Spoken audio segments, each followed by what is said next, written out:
Kim Chiu at Paolo live na nagpasaya sa Edmonton, kapatid ni Kim hindi nakalimutang batiin.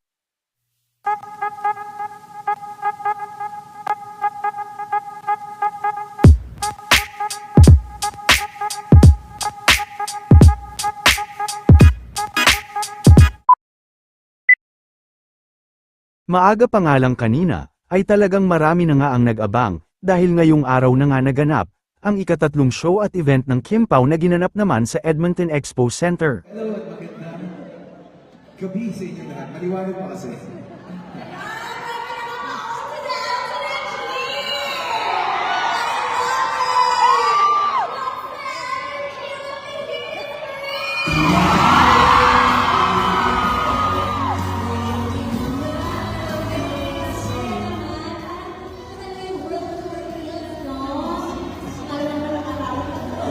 Dalawang bansa ba?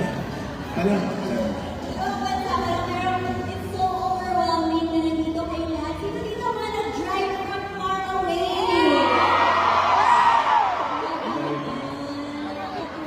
Thank you so much for spending your Friday evening with me. Ano naman masasabi mo? First time niya sa Edmonton! First time ko dito sa Edmonton, kaya unforgettable kasi maliban sa mainit na pagtanggap ng Edmonton sa akin, syempre kasama.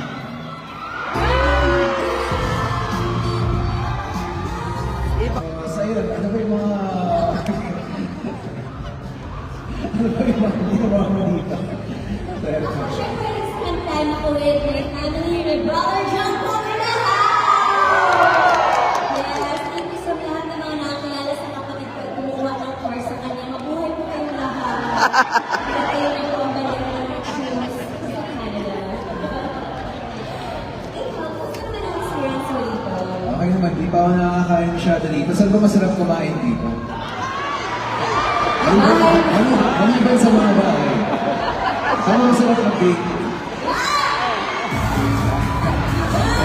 Sige, okay. Pero naman lang saan ka pupunta ng mga classmates? Kumain ka. Saan? Kumain sa bahay ng kapatid ko. Sa kami may namin yung birthday. Yes. Ano? Idol si John, kung nakilala ko na, Diyos ko, buraon mo ba ito? Para. Buraon. Anyways, tuloy-tuloy pa lang at simula pa lang yan lang mga pakinig na mangyayari ngayong gabi with Kim Pao. Siyempre, one more time, Edmonton! Gusto niyo bang lalong kiligin? Gusto niyo bang lalong kiligin?